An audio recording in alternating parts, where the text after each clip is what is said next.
Well, for more on this, I'm joined now by Dr. Natasha Kaul. She is a Kashmiri academic and writer and an associate professor in international relations at the University of Westminster. Well, hello, thanks so much for joining us on the programme. So, as we've been saying, India has revoked Jammu and Kashmir's special status. Now, given the disputed nature of this highly militarised territory, how risky a move is this?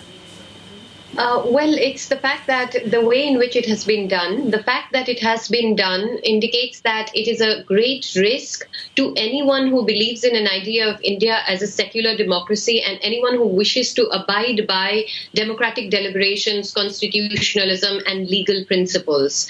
To make such a major change without consulting the population in any way and to render an entire spectrum of Kashmiri leadership completely irrelevant in the way that this has been done by bringing in troops, imposing a lockdown, and doing this overnight by presidential decree, revoking an article that has been part of the Indian Constitution for decades, and changing the status of the Kashmiri people and making that state, bifurcating it and making it into union territories. So it is a risk for anyone in India who believes that this is justified, because this is happening today in Kashmir, but it could happen elsewhere too. It sets up a terrible precedent. It's also a risk to those who feel that India's claim to being a secular democracy matters internationally.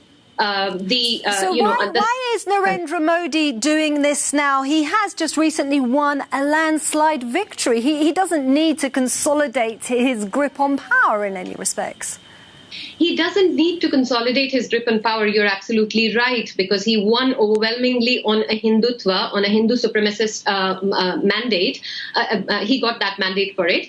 But the fact is that the economy is not doing as it needs to be doing. It is very hard for a government like his to actually deliver to the people. So Kashmir is the issue that was so significant in them winning the elections too. And he has to give something to his supporters to say that, okay, I've won this national security election, and look, I'm all about national integration, and I'm going to, I'm going to make sure that the idea of India as a Hindu Rashtra, as a Hindu nation, which is the long-standing and well-publicized idea of the RSS and now the RSS-backed Modi government, that this enables that promise to be seen as being carried out.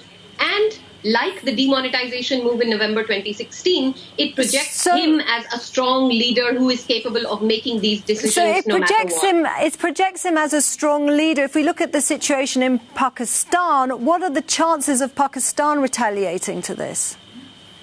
It really depends on what you mean by retaliation, because as a Kashmiri and as somebody who has the interests of the Kashmiris at heart, the last thing Kashmiris want is India and Pakistan to go into outright hostilities over Kashmir, in successive cycles, because that just completely reinstates the whole idea of the Kashmiris themselves not being part of the solution.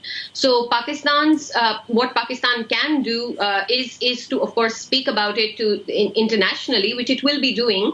But I think there is a credibility issue for both of these countries when it comes to the way in which they do not take the interests of Kashmiris on board, on looking at what Kashmiris want, because it has been projected as this kind of, Kashmiris are sort of like the bone of contention between these two post-colonial states that want to fight over them, but not ask them what they want and not try to create what they want, which is, a denial of their aspirations. Okay, well, so much to discuss there, but thanks so much for joining us on the programme. Dr. Natasha Kaul there.